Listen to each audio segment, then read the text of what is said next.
começando o Falando em Cripto, o podcast mais descentralizado do Brasil. Eu sou Fernando Gouveia, eu tenho comigo mais uma vez, como sempre, Adriel Gavazza. E aí, pessoal, salve! Mais uma vez, não teremos convidados, nenhum convidado, porque eu e o Adriel chegamos num consenso que nós precisamos abordar alguns temas básicos do Bitcoin, das criptomoedas, para prosseguir.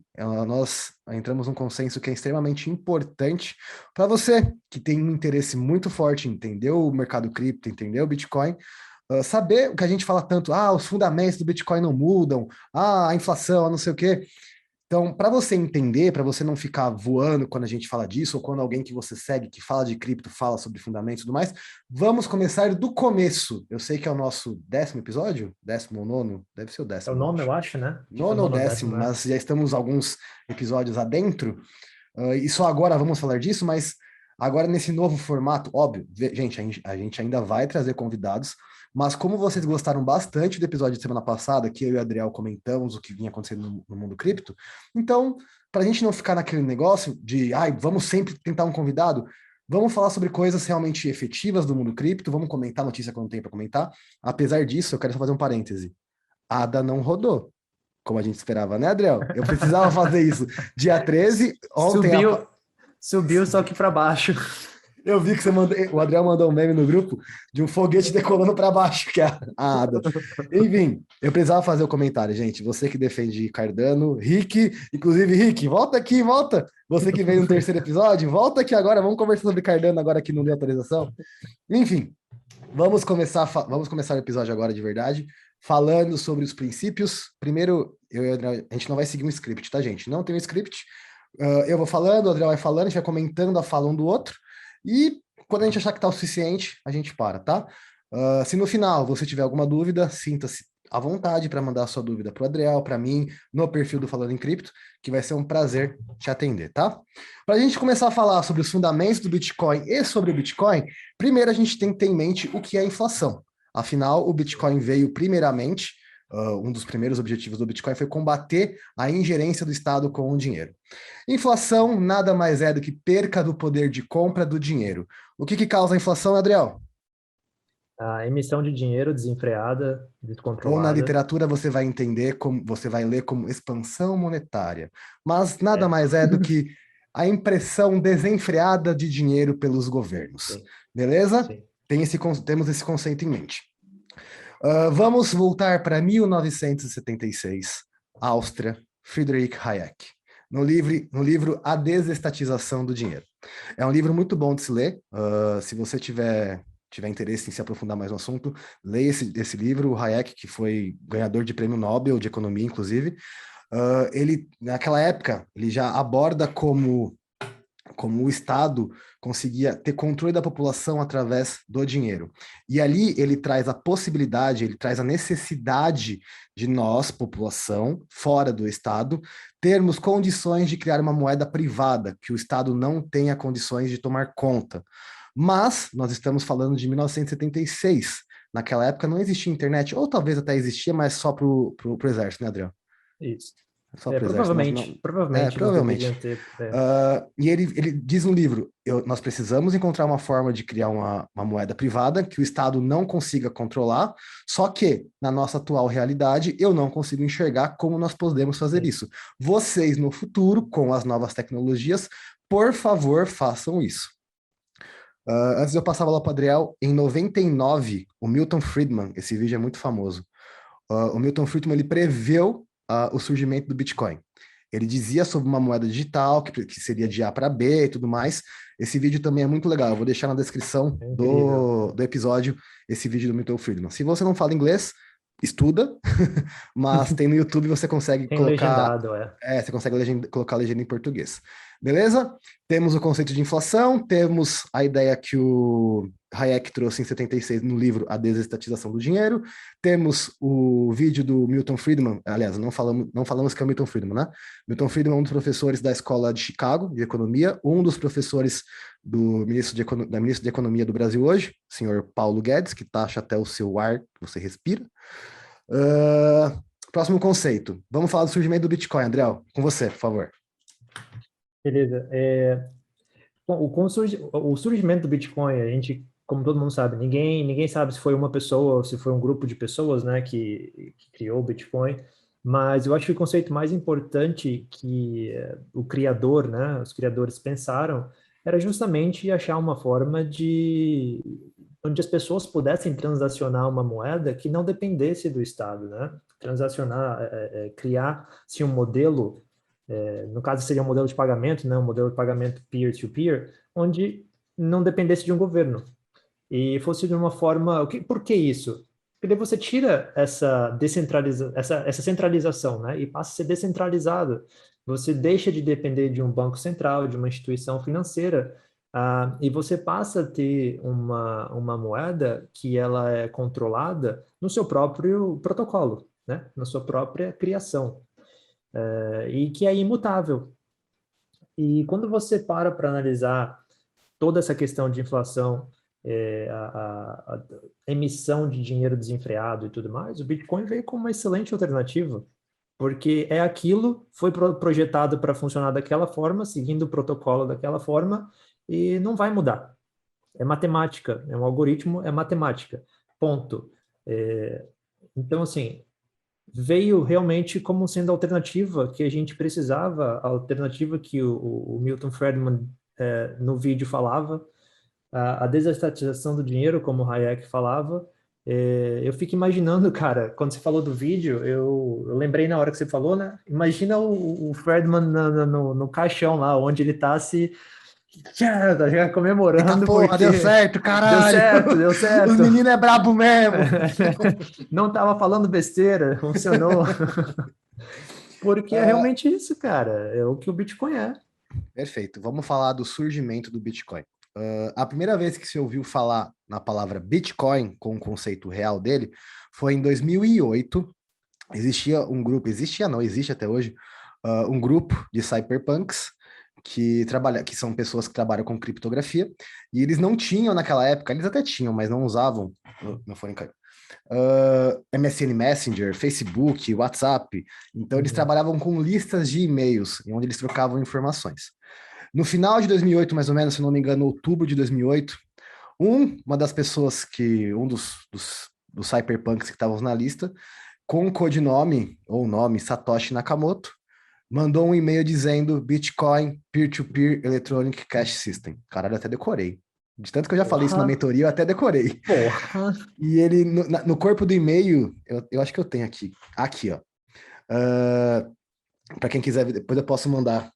Opa. Esse é o e-mail original, tá? Bitcoin, tá ao contrário, não tá, Adriel? Ah, quem tá Tá, vendo no não, YouTube, não, tá certo, tá certo. tá? E ele Não tá disse virado, aqui, não. ó. I've been working on a new electronic cash system that's fully peer-to-peer with no trust third party. Traduzindo, para você que não fala inglês, que agora vai entender a necessidade de falar inglês, eu venho trabalhando numa nova forma de dinheiro eletrônico, que é totalmente ponto a ponto, sem necessidade de terceira parte de confiança. Aqui eu tenho a data, 31 de outubro de 2008, às 2h10, horário UTC. Então essa foi a primeira vez que se ouviu falar em Bitcoin, na lista Bitcoin. dos cyberpunks. A gente costuma dizer que o Bitcoin nasceu na sombra de uma crise e agora teve o seu ápice, né, o seu crescimento maior até agora, em outra crise.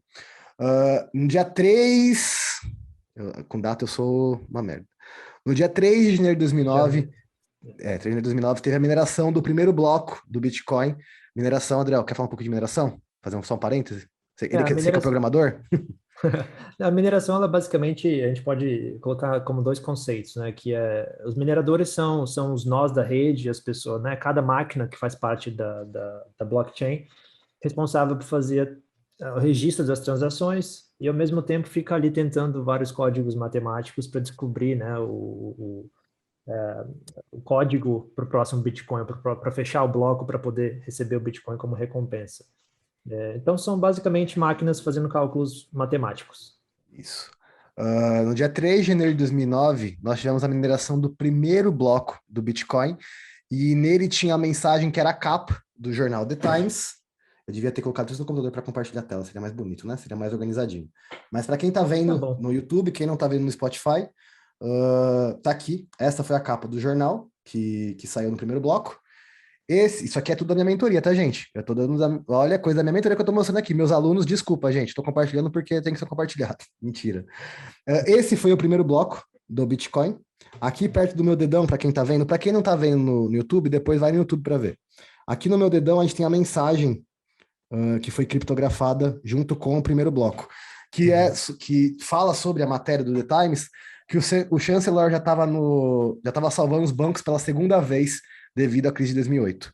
Então, eu até tenho essa teoria, acho que o João já levou isso uma vez, que se não fosse a crise de 2008, talvez o Bitcoin não tivesse crescido como cresceu, né? Enfim, Pode ser. essa foi a primeira vez que nós falamos agora sobre a primeira vez que apareceu o Bitcoin. Agora a primeira mineração, o protesto silencioso que foi no bloco Gênesis. No começo, gente, o Bitcoin não tinha valor comercial nenhum, tá? O Bitcoin tinha já as propriedades que a gente fala daqui a pouco, os fundamentos que a gente fala daqui a pouco, mas o valor de cada Bitcoin era nada, nada. Enfim, nada. Mas, vamos falar do primeiro preço já, do Pizza Day? O Pizza Day foi o evento que marcou, mais importante, eu acho, da história do Bitcoin, né, cara? Perfeito. O Pizza Day, para quem não sabe, o Adriano vai contar a historinha, foi no dia 22 de 5 de 2010. Conta aí como é que foi o Pizza Day, Bitcoin. O Adriano. Bitcoin. Cara, foi um programador americano, eu não lembro o nome dele agora, mas ele tinha, né, lá alguns bitcoins, 10 mil bitcoins, e ele queria testar para ver como que funcionava o sistema de pagamento, né? E aí tinha uma pizzaria que, por acaso, estava aceitando Bitcoin como pagamento. E ele fez a compra, se eu não me engano, de 2 pizzas, né, Fernando? Que dava em torno de US$ 40 alguma coisa, e pagou com 10 mil bitcoins, que era o equivalente na época. Então, como o Fernando falou, não tinha valor nenhum. Ele pagou 10 mil bitcoins por pouco mais de US$ 40 por 2 pizzas, né? Se você E dividir 10 mil marcou... bitcoins, só um parênteses, se você dividir 10 mil bitcoins por US$ 41, que foi o valor que deu na pizza, cada bitcoin valia 0,001 centavo de dólar. Ai, meu coração. Nada. Ai, Vamos meu fazer coração. a máquina do tempo. Só que assim, ó, vamos fazer um parênteses de novo? Nós estamos em 2021. Isso foi, tipo, há 11 anos só. 11 anos. 11 Não tinha nem anos. como você comprar Bitcoin naquela época. Nem Era sei como só faria. minerado. Era só Nem sei como minerado. faria. Era só minerado mesmo. Enfim. E marcou porque eu acho que foi a primeira transação pública, né? Compra de algo, de algum bem, algo consumível, com o Bitcoin. Né? Porque antes a troca de Bitcoin era só entre quem usava Bitcoin mesmo por alguma coisa. E aí foi a transação que marcou o início, né, do Bitcoin se tornando algo público, digamos. Perfeito. E 10 mil Bitcoins. Cara, ele foi entrevistado recentemente. Sério? Pô, não vi Ele foi esse vídeo. entrevistado Se tiver o vídeo, me recentemente. manda. Ele foi entrevistado e aí o cara pergunta para ele, né? Fala, mas e aí, como é que você se sente, né? Aí ele falou, cara, não tinha como eu saber. Ele não tinha como eu saber. Infelizmente, era o que, para mim, foi um bom negócio na época. Eu paguei Não, 2 mas, pizzas. cara, tu tem que entender que esse cara deve ter feito um trabalho psicológico já, porque Ah, senão o cara ia ficar pra sem sempre. dúvida. Puta que Terapia. pariu. Não, terapia eterna, Terapia, tá doido. mano. Porque. Só para o É, pessoal ter enfim, ideia, hoje, esses 10 mil bitcoins, quanto tá o Bitcoin? 44 agora? 45? 44. Faz aí de cabeça, quebrou de Mil. cabeça. 44 mil. 45 milhões, né? Não é Olha isso? que. Não, não sei se tá falando, eu sou péssimo de Sei lá, matemática, eu me sempre usei corrige calculadora. depois. Tá, são milhões, gente. Milhões. Milhões. Ponto. Milhões. Enfim, Não, eu vou fazer a conta cara, agora, é questão de honra. Vai falando aí. mas aí foi. Tanto que todo ano, né, na mesma data, é comemorado o Pizza Day. Né? E aí é Quanto onde o você falou, pessoal. Adriano? 45 milhões? 440 Nossa. milhões. Seria Faltou mil, só um né? zero. Seria mil daria. Isso, é verdade. Faltou São só um 10 zero. mil. Ave Caralho. Maria. Não, pera, isso Imagina. com Bitcoin é 44. Quando bater 100 É. mil, Porra. Mas o que é legal, cara, porque olha, a gente para pensar e a gente sempre pensa no passado como o Bitcoin valia tantos lá, né? Essa conversa a gente vai ter daqui Não, 10 anos, falando, não, é a na mesma época o Bitcoin coisa. custava 40 mil. Cara, não sei se você vê o pessoal realmente os grandes players de Bitcoin. Eu vejo muito grande player que hoje faz questão de pagar as coisas com Bitcoin. Eu não tenho essa crítica, mas você vai ver os comentários dos vídeos, o pessoal que é maximalista de Bitcoin fala: vocês estão doidos pagar isso com Bitcoin? Daqui 2, 3 anos isso vai valer muito mais. Nós também temos essa condição, né? Essa condição não, né? Essa opinião, porque a gente sempre fala: mas se eu puder pagar com fiduciário Bitcoin, eu pago com fiduciário. Mas esse pessoal ele é necessário, porque ele prova na prática que o Bitcoin funciona, que ele pode ser Sim, usado realmente como meio de troca, né? Então sim, é ele precisa necessário. disso, é preciso Sim, disso, porque sim, senão não se valida a tecnologia. perfeito, Precisa disso.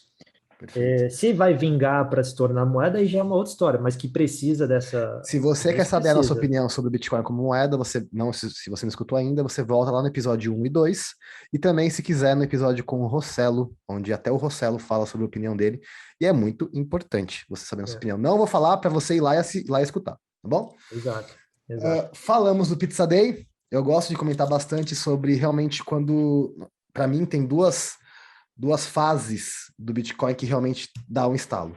A primeira foi em 2014, com a adesão no varejo do Bitcoin, que foi quando a Dell e a Microsoft começaram a aceitar Bitcoin como forma de pagamento, mesmo o Bitcoin não valendo muito ainda em questão de preço, mas essas empresas já entendiam o valor do Bitcoin, lembrem, preço é diferente de valor. De E valor. também a Wikipédia, que começou a aceitar Bitcoin em forma de doação.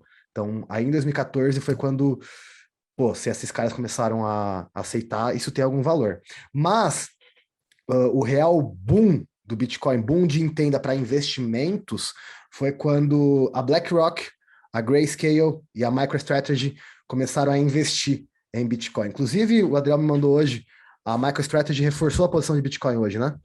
Comprou mais 5 mil bitcoins hoje. Tá? Eles têm 110 mil Bitcoins no portfólio, é isso? É um pouquinho mais É que isso. 110. Enfim, porque quando os investidores institucionais começaram a investir em Bitcoin, foi realmente um marco Bitcoin. Porque esses grupos, tanto a BlackRock, a Grayscale e a MicroStrategy, eles são o que a gente chama de smart money. O que é o smart money? Bem porcamente, eu vou explicar para vocês, bem simples, para a gente não vou dizer perder tempo, mas conseguir continuar o raciocínio.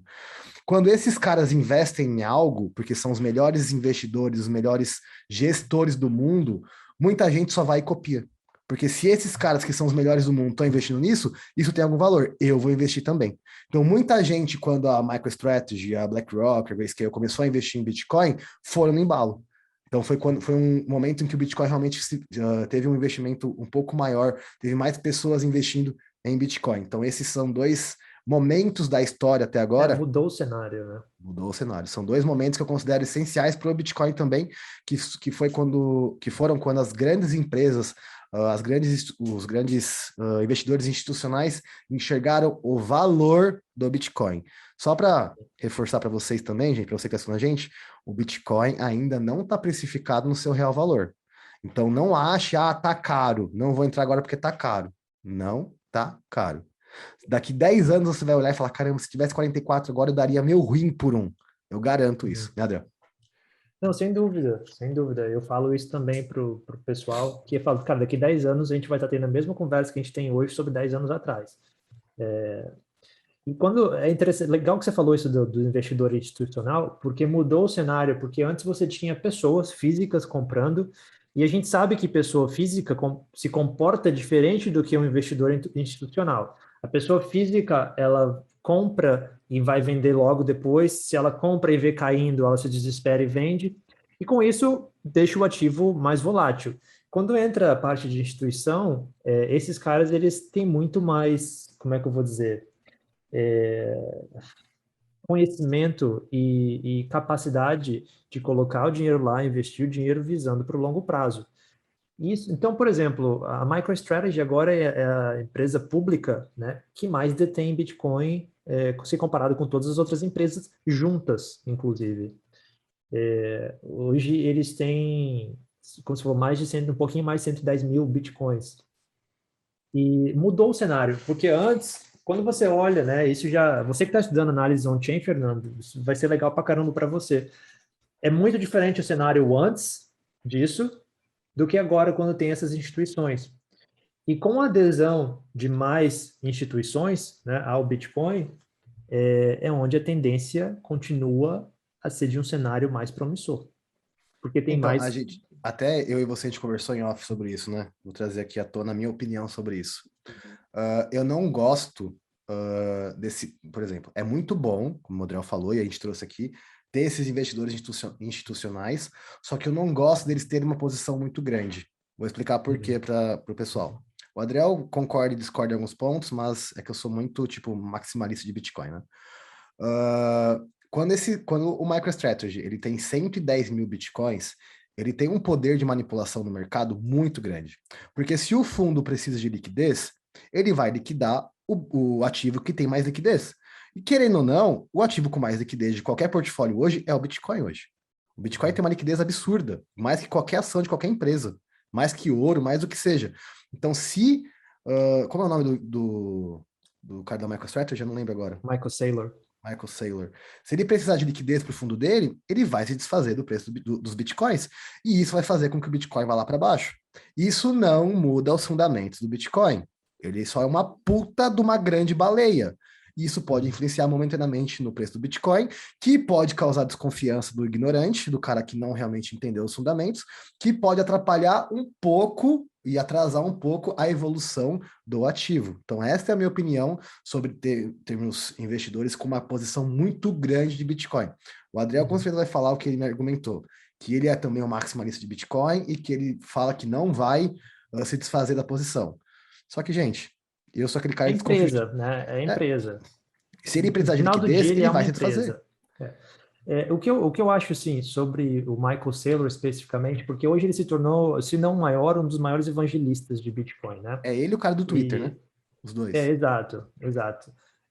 O Michael Saylor, ele é dono da MicroStrategy, e ele fala, né, publicamente que ele tem a estratégia dele para não precisar vender bitcoins, e ele fala, por que você se desfaria de um ativo que continua crescendo dia após dia, né? Mas eu concordo que no fim do dia, uma empresa é uma empresa, e se precisar, né, de liquidar alguma coisa, o Bitcoin é extremamente líquido, né, tem liquidez bem provada já. Mas eu gosto do pensamento, pelo menos ele expõe publicamente, né? Então, assim, se ele tiver que reverter alguma coisa, vai ser contra a própria palavra dele que ele vem falando há muito tempo.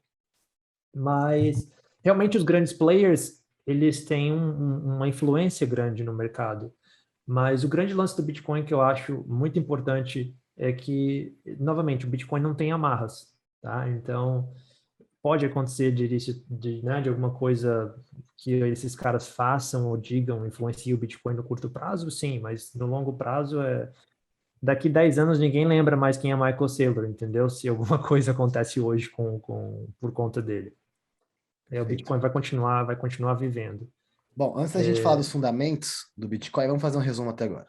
Então, inflação, falamos sobre o livro do Hayek, falamos sobre a adoção no varejo, falamos do Pizza Day, A criação do falamos do Pizza Bitcoin. Day, investidores institucionais.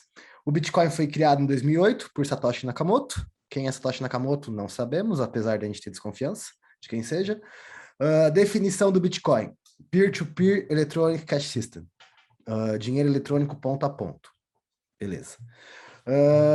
Vamos começar a falar sobre os fundamentos do Bitcoin. Eu vou falar o fundamento e o Adriel fala pra gente sobre isso. O mais importante de todos para mim, tá, os quatro são importantes, mas eu acho que o que dá mais confiança no Bitcoin é a descentralização. Adriel, por favor, faça as honras. Eu sempre digo que os dois mais importantes é a descentralização e a escassez. Não fala antes, desgraça. Já falou o segundo, desgraça. Vai, descentralização, foca na descentralização. A descentralização, cara, é realmente, eu acho que o primeiro ponto do Bitcoin, que foi justamente aquilo de tirar o poder ou o controle de um dinheiro, de uma moeda, sobre um banco central ou uma instituição financeira, né? Hoje, ou até alguém que possa ditar o que vai acontecer alguém que dentro daquela possa, moeda. exato. Que foi, inclusive, acho que por isso que o Satoshi Nakamoto se manteve anônimo, porque mesmo que ele não tivesse controle nenhum, a palavra dele, a opinião expressada dele, causaria, ao meu ver, impactos no Bitcoin. Então, a descentralização é assim, eu posso ser um minerador, o Fernando pode ser um minerador e mais 10 bilhões de pessoas ao redor do mundo podem ser mineradores, né? Desde que eles tenham uma máquina lá que seja capaz de fazer a mineração e tenha o sistema, né? O sistema, o protocolo do Bitcoin rodando dentro da máquina deles. Então, hoje, o Bitcoin, ele independe de bancos ou de instituições financeiras.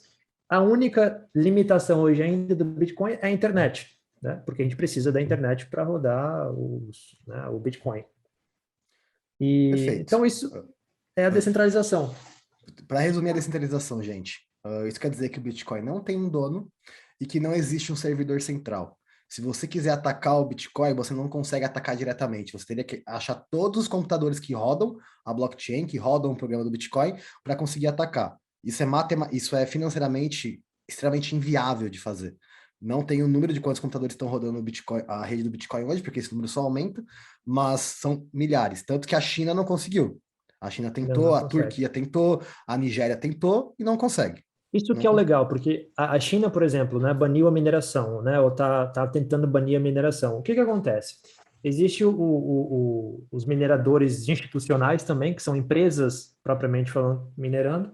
Algumas foram para o Cazaquistão, né, pegaram lá 300 máquinas mineradoras, foram para o Cazaquistão. Como o poder de mineração diminuiu, né, se tornou tecnicamente mais fácil minerar, outras pessoas nos Estados Unidos começaram a minerar naquela época que a China estava banindo.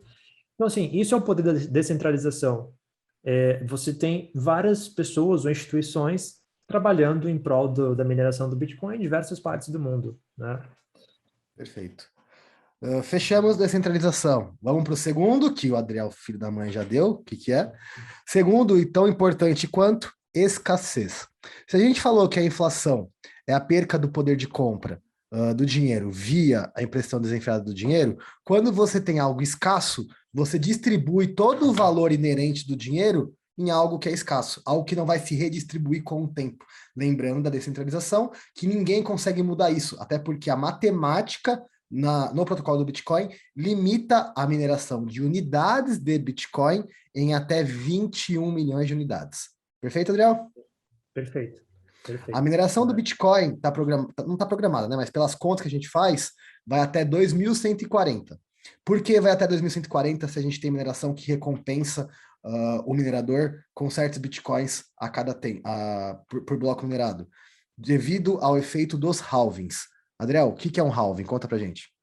O halving é o corte pela metade da emissão de novos bitcoins. Então, a gente teve o último agora em 2020, em abril de 2020.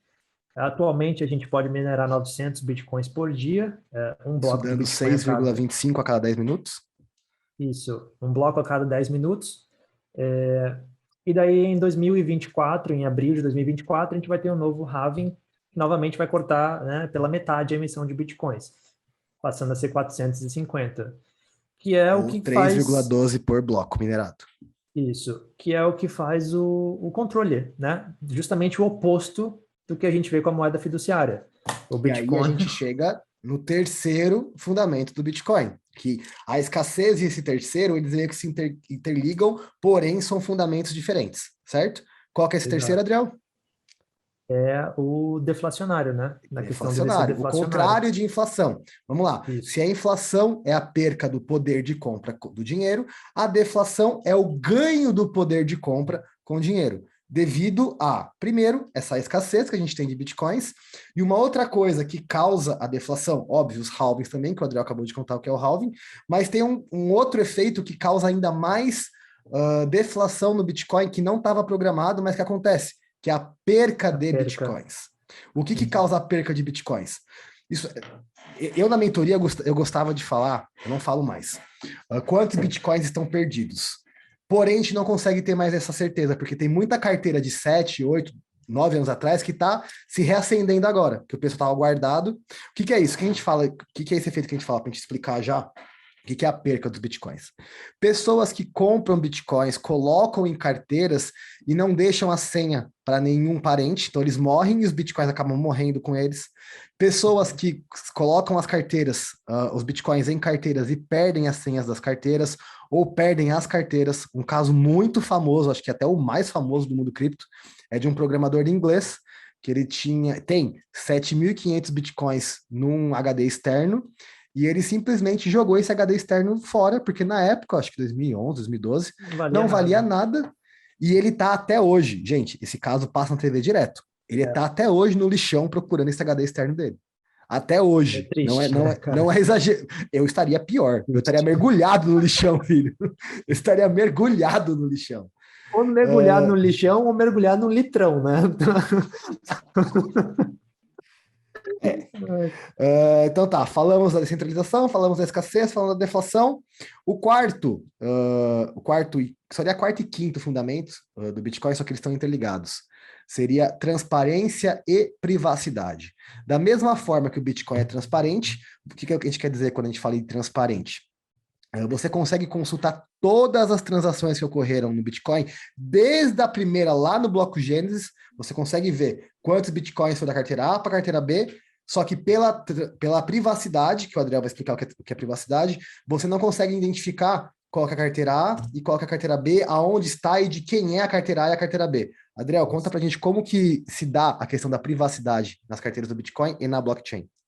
O Bitcoin, tem muita gente que tem esse conceito errado de que o Bitcoin é anônimo, né? O Bitcoin ele não é anônimo, ele é pseudo-anônimo. O que é isso? Você não sabe quem é o dono de uma carteira, tá? Você vê o endereço de uma carteira, você não sabe a quem ela pertence, a não ser que seja uma carteira pública, que a história é diferente. Mas, por exemplo, carteira A e carteira B, você não sabe quem é o dono, mas você consegue consultar a transação que aconteceu entre carteira A e carteira B. Então, o pseudo-anonimato não pode ser considerado um anonimato completo, né? Existem outras criptomoedas, como a Monero, né, por exemplo, Sim. que é full anonimato, é 100% anônimo. Porém, só um parênteses, teve uma atualização recente no Bitcoin, o Taproot, que deixou a criptografia das carteiras na blockchain um pouco mais seguras, então se tornou mais privado ainda.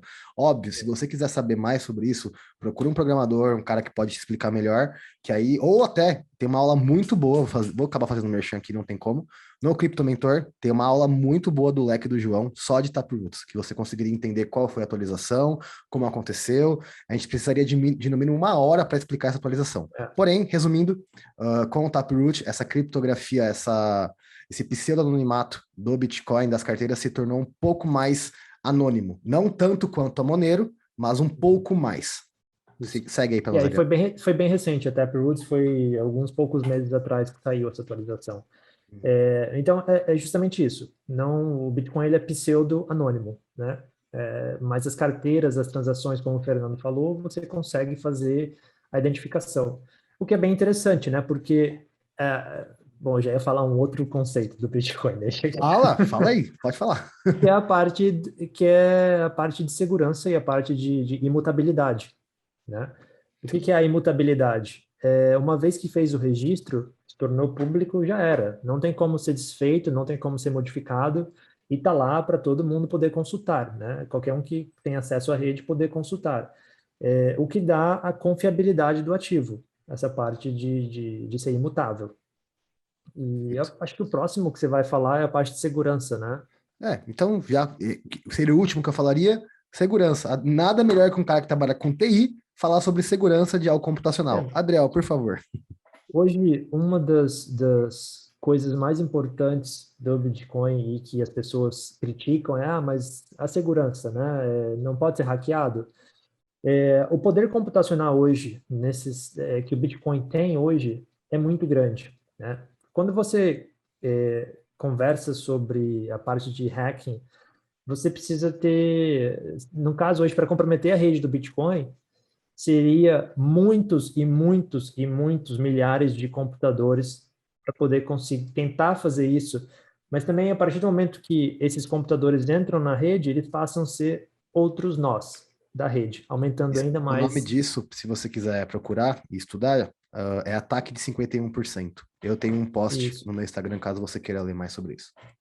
isso. Então, assim, eles tentariam obter 51% de controle da rede para poder fazer a validação de transações e etc. a partir dali, então.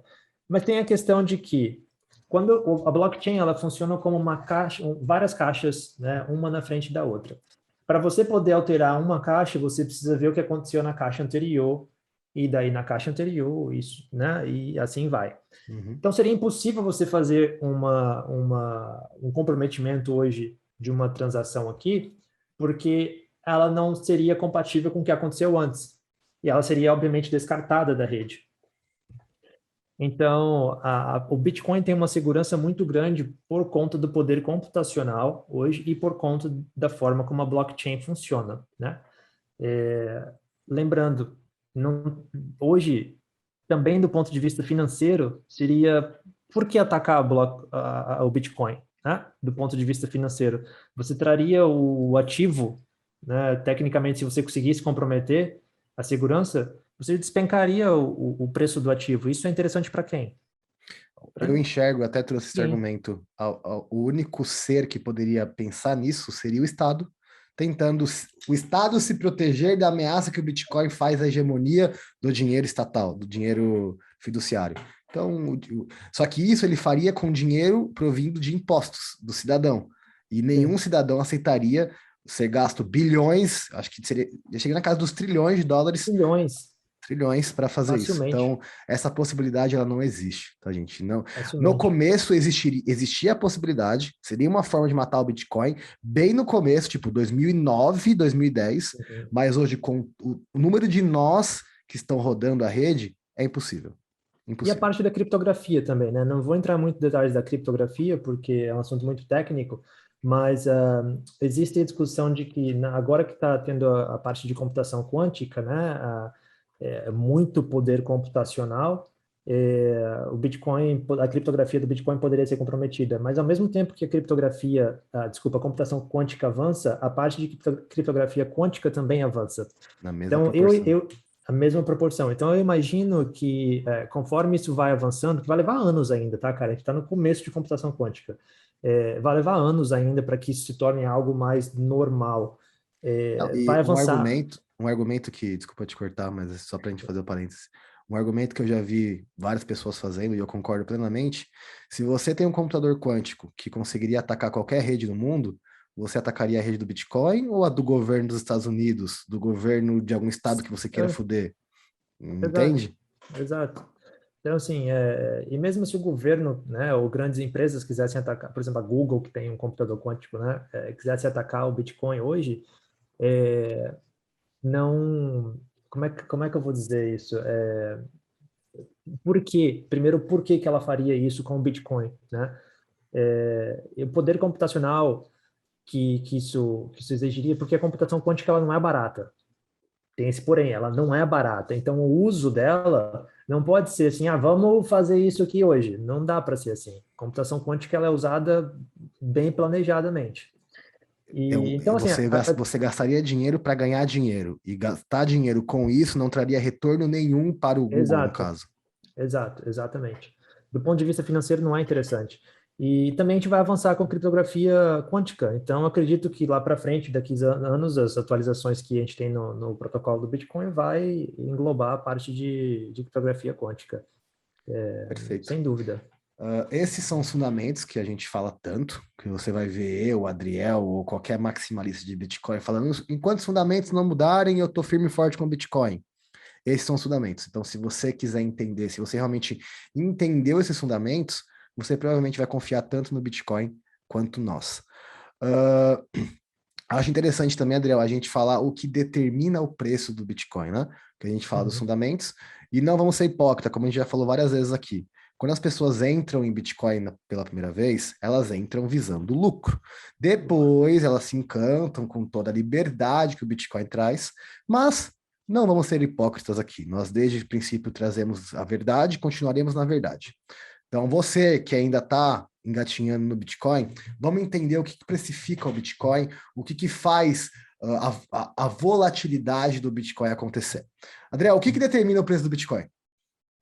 Em vários fatores. A adoção é um deles, é o primordial, eu acredito. Quantas pessoas usando o Bitcoin, porque tem aquela diferença de preço e valor. Uma coisa, preço é subjetivo, valor é outro, né? Então, como que você estipula valor de uma coisa? A usabilidade. Quantas pessoas têm usando aquilo? O quanto de valor as pessoas enxergam naquilo? Então, hoje, o Bitcoin ele passou a ser que era usado Ativo. um ativo que era usado entre gamers, pessoal de tecnologia, pessoal que trabalhava ali com criptografia, segurança, Mercado negro. do mercado negro. Vamos ser verdadeiro. Sim, sim, passou a ser daquilo ali, aí veio já né, começou a ter as primeiras corretoras ali explorando isso, e conforme a popularidade do Bitcoin aumentou e a adoção foi se tornando cada vez maior, o ativo foi crescendo junto, na questão do valor, né? Porque as pessoas começaram a enxergar que aquilo ali valia alguma coisa. Então, eu Perfeito. acho que o principal fator é a adoção, né, Sim. das pessoas. Para mim, quem determina, para mim vai até com o que o Adriel falou, você vai completar, e para quem já investe no mercado tradicional, vai conseguir entender por essa vertente.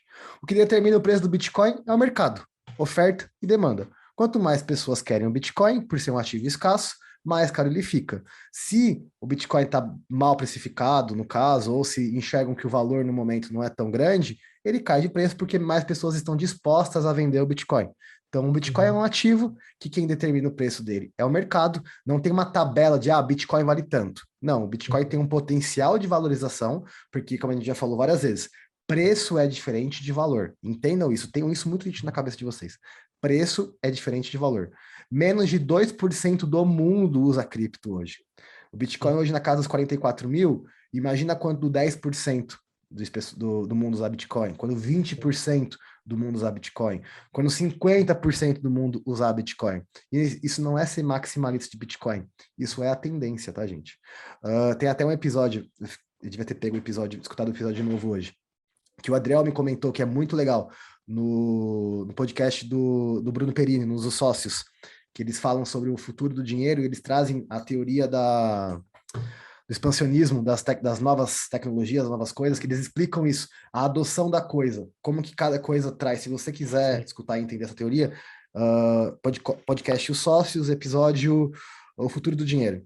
E o Bitcoin está no segundo estágio dessa nova adoção. Passou pelos primeiros 3%, que são realmente os entusiastas, o pessoal que quer ver novas tecnologias, e agora está começando a ir para a grande massa, que são dos 3% aos 16%, se eu não me engano, da população. E o mais difícil é passar daí. Chegou na margem lá dos 16 aos 32, é literalmente foguetado. E quem já Uhum. tiver, Sim. hoje A gente é o early adopters, né? early adopters, Que sim. quem começou no início. Gente, E só uma coisa, 40 mil, cara, para 2%, 3% da população, imagina quando isso realmente chegar ao ponto de óbvio, mais não, gente gente, adotando. isso não vai dobrar. Quando for 4% vai ser 80 mil, não, porque Não, tem não. adoção. Não façam a conta 1 mais 1 igual a 2, porque para isso não é. Isso. Mas eu quero só fazer uma coisa que eu levo na mentoria. Hoje a gente vê 10 mil bitcoins e fala: caramba, o cara é doido. Só que, gente, daqui 10. Vamos ser um pouco pessimista para eu ser certo no meu pensamento. Daqui 20 anos, quando a gente pensar em 0,2 bitcoins, vai ser uma fortuna. Porque lembra, quanto mais gente quiser, mais caro ele fica, porque é oferta e demanda. Quanto Sim. mais gente quer um produto, mais o preço fica cada vez mais alto, certo? E mais difícil o acesso. Porque, novamente, não é que, além de ser escasso o ativo, né? Uma hora todos. Tudo bem que o último Bitcoin está para ser minerado em 2140, mas conforme o passar dos anos, se o Fernando chegar hoje para mim e falar, ô, Adriel, me vende seus Bitcoins, eu não vou vender para ele agora. Não, e a gente tem que levar um parênteses aqui, Entendeu? que já foram minerados quase 19 milhões de bitcoins. Conforme Sim, os halvings vão aumentando, vão acontecendo, a oferta de novos bitcoins vai diminuindo. vai Vai diminuindo. chegar uma época que vai ser minerado 0,01 por dia, um Isso. bitcoin por dia, e a oferta vai ser essa. E fora o pessoal que já tem, que são os holders, nós no caso, né, a gente que compra bitcoin, e a demanda vai ser cada vez maior. Demanda maior, Sim. oferta igual ou menor, preço dispara. Sim, exato. Então, Matemática é assim, se simples. você tem, exato, se você tem algo que é muito escasso e só você tem, ou só você e mais algumas poucas pessoas possuem aquilo. O que vai acontecer? Vai subir o preço e não existe incentivo para a venda daquilo, né? O comércio daquilo passa a ser fracionado, imagino eu, não sei se você concorda comigo, mas passa a ser fracionado e passa a valer uma fortuna, né? É, imagina, imagina você tentando comprar um quadro da Mona Lisa, hoje só tem um, entendeu? Quanto que não custaria? Quanto que não custa aquilo? Não, aquele negócio, a gente consegue falar o preço, mas o valor disso é Exato, inestimável. É inestimável. exato. Então, assim, você ter um quadro da Mona Lisa hoje já é uma coisa do caramba por conta de toda a história. Aí imagina você tem a Mona Lisa daqui 200 anos, entendeu? É outra coisa, é outro valor já para aquilo. Então, eu vejo o Bitcoin como não tendo incentivo para venda no futuro. Vai ser fracionado e vai valer uma fortuna. Até por isso, reforça a minha ideia de que o Bitcoin não vai ser moeda, vai ser reserva de valor. Justamente por Sim, eu isso. acredito. Porque quem Sim. realmente entende, o Adriel concorda comigo, Agora não precisa quem voltar mais no episódio lá, né, cuzão? Você acabou de não, vai lá que falar. vale a pena, vai lá que vale a pena, vale a pena. Concorda, confia no pai, vale a pena. Você vai aprender mais, vai ter mais detalhes, vai ter a opinião do Leco também, que é um monstro do mundo cripto. Enfim, Uhum. fiquei até sem graça agora. Então determinamos agora o que dissemos o que determina o preço do Bitcoin. E para fechar o episódio, eu estou usando a minha aula da mentoria para determinar o que a gente vai falar. Eu queria falar com o Adriel sobre como usar o Bitcoin como proteção. O que Uhum. a gente. Eu trago sempre 3 pontos, tá? O Adriel depois fala os dele. Primeiro, contra a inflação, né? Que é o primeiro ponto do que existiu o Bitcoin. Segundo, contra confisco, porque o que está na sua carteira ninguém consegue confiscar. Por isso, gente, vamos trazer mais uma vez. A gente bateu muito nessa tecla no último episódio. Eu recebi bastante mensagem sobre isso. Inclusive, o pessoal vindo perguntar: meu, a Binance é confiável? A Biscoit é confiável? É confiável, Uhum. gente, mas mais confiável que isso é a sua carteira. Sempre na Sim. sua carteira. Então, segundo, contra confisco, então governo nenhum consegue confiscar os seus bitcoins se estiverem na carteira. Você não tem risco de sofrer golpe de corretoras, como a gente já cansou de ver vários casos. E terceiro, como meio de proteção, privacidade. Você gasta o seu dinheiro com o que você quiser, a hora que você quiser, sem dar satisfação nenhuma para ninguém. Então, eu trago sempre esses 3 pontos de como usar o Bitcoin em relação à proteção e liberdade, né? Tem algum ponto Uhum. para acrescentar, Adriel? Eu diria que da facilidade do uso, acrescentaria facilidade, porque além de ser da parte de privacidade e tudo mais, é fácil, né? Literalmente é muito fácil. Fernando me passa a sua carteira, eu vou lá e passo os bitcoins para, né, para ele e pronto, feito. É fácil o uso. Mas é o que eu bato na tecla, realmente. É a parte da inflação, eu acho que é o mais importante. Mais importante realmente é a parte de ser deflacionário. E eu só acrescentaria o que você falou, a parte de facilidade de uso do Bitcoin, Perfeito. que hoje é Eu muito trago, fácil. eu trago sempre esses pontos porque são 3 pontos muito bem. Aliás, são 3 pontos muito importantes que, se você que está escutando a gente entender realmente esses fundamentos, entender como o Bitcoin pode ser utilizado, você vai entender o porquê que a gente defende tanto o Bitcoin. Porque quando a gente defende o Bitcoin, a gente está defendendo principalmente a nossa liberdade. A nossa liberdade e a nossa proteção. Porque, pô, ganhar dinheiro não é fácil. Ninguém aqui nasceu em berço de ouro, ou até mesmo se você nasceu, se você não se proteger, o governo e o tempo vai comer toda a sua herança, tá? A gente tem que falar para todos os públicos, então vamos falar para todos os públicos. Então, o Bitcoin é muito mais do que dinheiro, é muito mais do que uma tecnologia. O Bitcoin é algo que a humanidade, que o ser humano, vou até filosofar agora, anseia há muito tempo, que é a liberdade. Que não eu, como alguém que, né, gosto muito de escola austríaca, gosto muito de Ayn Rand, eu prezo muito pela minha liberdade. Óbvio, a minha liberdade acaba quando começa o do Adriel, quando começa a sua que está me escutando. Mas a minha liberdade não tem preço. E eu saber que eu posso gastar o meu dinheiro com o que eu quero, a hora que eu quero, sem dar satisfação para ninguém, e que principalmente nenhum estado vai tomar à força o meu dinheiro via, seja impostos ou via inflação, porque se você não entender o que é inflação, traduzindo, inflação é um imposto às escuras. Porque o governo está usando, está imprimindo dinheiro para pagar as contas dele sem te cobrar. Só que imprimir dinheiro faz com que o seu dinheiro perca poder de Perca compra. Então, valor. É, é uma forma de cobrar imposto indiretamente. Então, assim, sim. mais do que qualquer coisa, o Bitcoin hoje é sinônimo de liberdade. Não é, não, André? Concordo plenamente. E a questão de liberdade, liberdade é inegociável. E ah, só para adicionar nessa parte de liberdade, você ter liberdade de ter todo o seu dinheiro, né, ou digamos, no nosso caso, né, que a gente tem ali investido no Bitcoin. A liberdade de hoje, se alguma coisa acontecer, né, alguma lei, alguma coisa que muda drasticamente a sua vida, você está apenas ali distante de comprar uma passagem de avião para um outro lugar onde você possa ter a sua liberdade de volta e todo o seu dinheiro, todo o seu patrimônio está ali Vamos na sua trazer, carteira. vamos trazer um exemplo bem prático para você entender isso que está ensinando a gente. Quem tinha Bitcoin no Afeganistão conseguiu ir embora. Quem tinha dinheiro estatal não conseguiu, porque aonde que o dinheiro fiduciário, né? Mas eu falo estatal às vezes para ficar mais fácil de entender. Quem tinha dinheiro estatal fiduciário do Afeganistão não conseguiu ir embora. Mas quem tinha Bitcoin tinha dinheiro, não? Sim. Tem um caso, eu não lembro onde eu escutei esse caso, mas é na Nigéria. Foi um relato de um nigeriano, onde a situação na Nigéria é tão ruim que até a polícia entra na casa das pessoas para roubar Eu para vi isso. roubarem as Eu pessoas. vi Eu que não você lembro onde postou. que eu vi, mas ele estava contando grande parte do dinheiro dele, a maior parte do dinheiro dele estava em Bitcoin, e a polícia invadiu a casa dele e querendo o dinheiro dele, ameaçando, né, de matar ele e tudo mais. E ele só tinha um pouco de dinheiro. E aí o pessoal, mas você só tem isso? Ele falou, não, só tenho isso, cara, tá tudo aqui o que eu tenho de dinheiro. Tomaram o dinheiro dele e foi embora.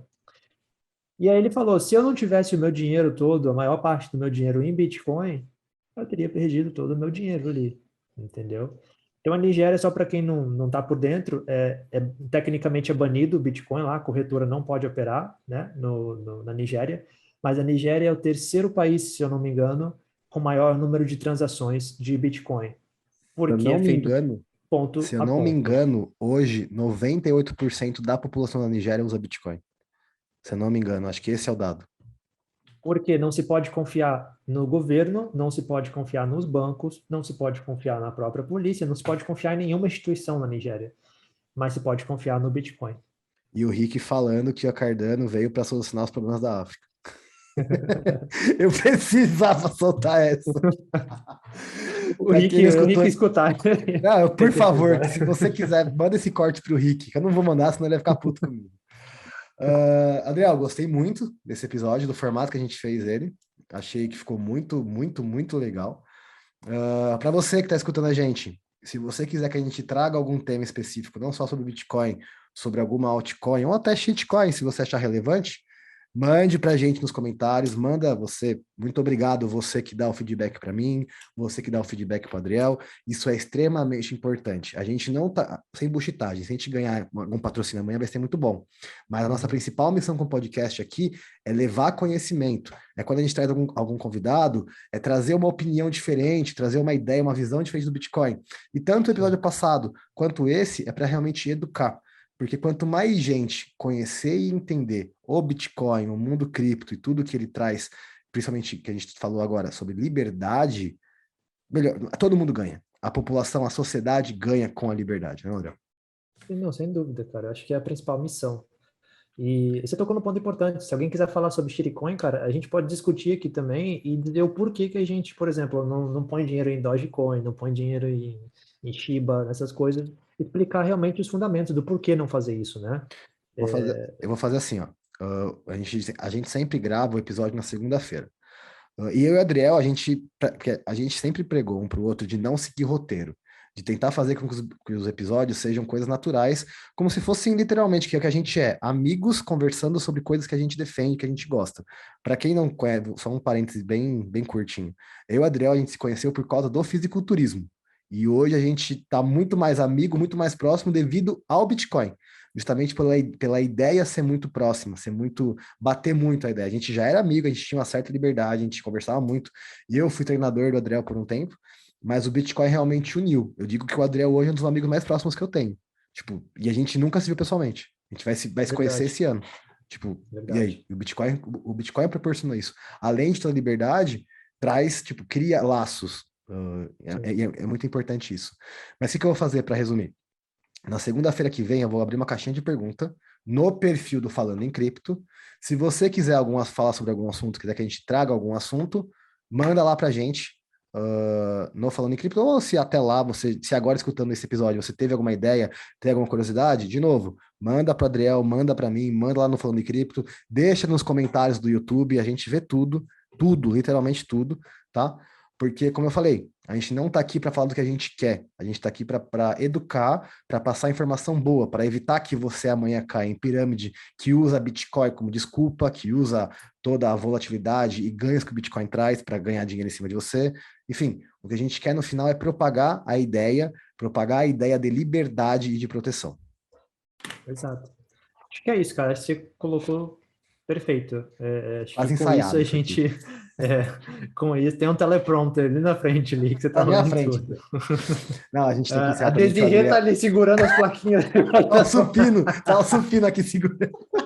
Já comeu o bate pronto tudo. Nossa, cara, ele terminou de destruir o sofá hoje. Puta que pariu.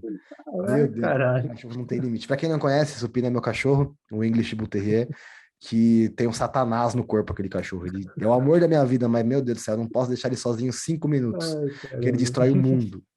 Nossa, enfim. Você que me segue, Faz você sabe quem é o parte. Supino. Você sabe que faz parte. Pega o seu cachorro, é uma bola de pelo que só corre, corre, corre, corre. Não faz nada, não destrói nada.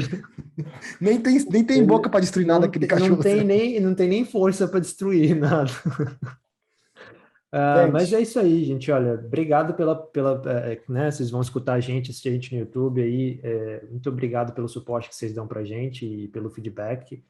E é isso aí, gente. Estamos aqui, como o Fernando falou, para ajudar todo mundo que quer aprender, que quer, e né, caso, investir. vamos fazer um merchanzinho porque merece, né? Caso você queira mentoria de análise gráfica, aprender a fazer trade de Bitcoin ou de outras criptomoedas, eu indico para você procurar o Adriel. O Adriel tá com turma nova agora em setembro, não tá, Adriel? Tem hoje, primeira aula daqui a pouquinho, uma nova Ele turma tem a agora. primeira turma, mas se você quiser, ele consegue abrir a vaga para você esse mês ainda. Pode procurar. Eu hoje não estou dando mais mentoria, porque eu estou com outros projetos, porém devo voltar, talvez mês que vem. Eu estou com alguns projetos engatilhados aí. Eu preciso primeiro colocar isso em prática para depois voltar com as mentorias. Mas tem o Adriel, se você quiser algo mais one-on-one, tipo algo mais você e ele lá tirando dúvida, fazendo. E caso você queira, eu vou indicar porque, né?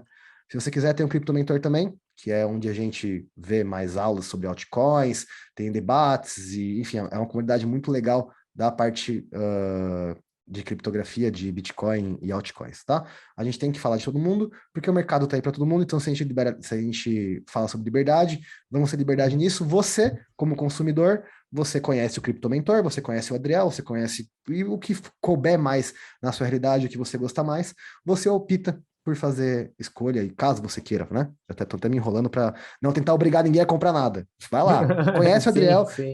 enfim, o Adriel é isso, cara. O Adriel é um puta do professor, tá? Hoje as minhas entradas é dele. Eu nem fico vendo gráfico de moeda, eu só fico depois, Adriel, você viu tal coisa? Vi, não deu entrada. Aí eu, tá bom, não vou entrar então. Porque eu não tenho tempo de ficar vendo. Apesar de eu ter também conhecendo análise gráfica, eu não tenho tempo de ficar lá o dia inteiro vendo gráfico. Não que o Adriel tenha, não sei como tá a realidade do Adriel agora. Mas Eu não- quem manda a Mas é cal que é eu ele. gosto, né? Então, eu sempre, pelo menos uma vez no dia, eu dou uma olhada no mercado para ver como é que tá. É, E hoje, é quando eu importante. parei para ver, tava bem feio. Hoje. Cara, eu acordei feliz hoje. Cara, é engraçado. Não vou. Não, não, Essa é fala, a agora longa fala. história. Não, Agora fala. O Bitcoin hoje abriu o dia, chegou a bater 43.300, eu acho, né? De novo. E aí eu tava numa call hoje com um aluno meu e ele falou assim, cara, mas não te abala, cara, você tá ali, vê que saiu de 50 mil para 43. Eu falei, meu amigo, eu comprei um monte essa semana. Eu preciso Mas eu fazer um comprei um parêntese. monte. Eu preciso fazer um parêntese. Semana passada, quando a gente gravou o episódio, o Bitcoin estava em 51, não estava, Adriel? 51, 50, 52, cara, e uns quebrados. 52. E o meu dia de aporte era na terça-feira. Eu acordei terça-feira com o Bitcoin em 44. Eu olhei e falei, eu nunca fui tão cagado na minha Cara, vida. eu E é fiquei, depois que a justamente gente. por isso, que agora eu tô me enfesando muito em estudar análise on-chain. Porque até vou Uhum. fazer a propaganda de outra pessoa, Fernanda Guardian, que é uma pessoa que manja pra um caralho de análise on-chain, num dos relatórios dela, ela avisou: o Bitcoin tá mal Sim, precificado e vai cair para 40, 44. sim. Ela avisou. Eu falei, eu preciso estudar essa porra, eu preciso entender a análise on-chain porque assim, ó, o que eu sugiro para mim e para os meus alunos, o que eu faço para mim, aliás, eu tenho dias de aportes. Então, são 3 vezes no mês, tais dias, e eu já defino que vai ser naquele dia. Esse mês eu dei uma sorte do cacete. Mas se eu tivesse comprado na segunda-feira e na quarta tivesse caído quase 10%, eu ia ficar muito puto. Mas muito puto. Óbvio, no longo prazo, isso é irrisório. Mas eu sou ser humano, né, gente? Pelo amor de Sim, Deus, a gente quer oportunidade, sim. né? Então, não, mas cara, você saber, quando você aprende, novamente, eu não, por exemplo, eu compro o Bitcoin através de ordem de compra aberta. Eu quase nunca compro o Bitcoin direto, vou lá na corretora e pum, compro o Bitcoin. Não, eu sempre compro BUSD e vou lá e ponho minhas ordens. Porque eu sempre pego as quedinhas, eu vou sempre pegando as quedinhas. E aí eu tinha a ordem aberta, cara, falei, deixa essa porra aí, se bater 44 uma vez, 45, vai pegar minhas ordens, né? Nem imaginava que ia pegar, né? Porque a gente conversou semana passada, eu falei, essa porra tem um suporte tão Não, grande em só, 48, só chegou que não... a notificação da Binance no celular. Eita porra! Que coisa! Cara, foi incrível, porque a gente falou do Bitcoin na segunda-feira, e na outra terça, no dia seguinte, na terça, o Bitcoin falou, pô, mas Foda-se vocês, foda-se todo foda-se mundo. vocês, foda-se a análise de todo mundo. Ah, eu não queria falar, é que eu realizei lucro, gente. Desculpa. Mentira, mentira, mentira, mentira. Porra, Fernando Espero vendeu. que um dia eu tenha esse poder. Gente, é isso. Muito obrigado por mais esse episódio. Adriano, muito obrigado pela parceria. Valeu, Vocês, de valeu. novo, muito obrigado. Mandem de novo. Mandem, vou reforçar, mandem de novo. Mandem. Mandem as dúvidas que vocês tiverem. Mandem ideias de episódio, temas que vocês querem. Tá bom? Muito obrigado mais uma vez. Até semana que vem. Seu Instagram, né, cara? Ô, caralho. Volta, Não... editor. Volta, editor. A piada da semana. Adriel, qual que é o seu É, Instagram da semana? Arroba. Adriel Gavaza, com dois Caralho. Es. Adriel Gavaza com 2 vezes. Caralho, como eu deixei passar isso? Meu Instagram, gente, quem quiser, a gente falou tanto de mandar mensagem, não falou onde, né? Meu É, Instagram, @IamFernandoGouveia, IAM Fernando Gouveia. Nosso Instagram do podcast, @Falando em Cripto. No Spotify você encontra a gente como Falando em Cripto. E no YouTube também, Falando em Cripto. Já somos o primeiro da busca quando você coloca Falando em Cripto. Graças a Deus, começamos. aí, No começo, o pessoal colocava Falando em Cripto e nem achava a gente. Agora a gente é nem o primeiro, achava, graças né? a Deus. Tá Isso bom? aí. Agora eu posso encerrar de verdade. Agora Gente, sim. muito obrigado pelo episódio. Até semana que vem. Valeu! Valeu, pessoal.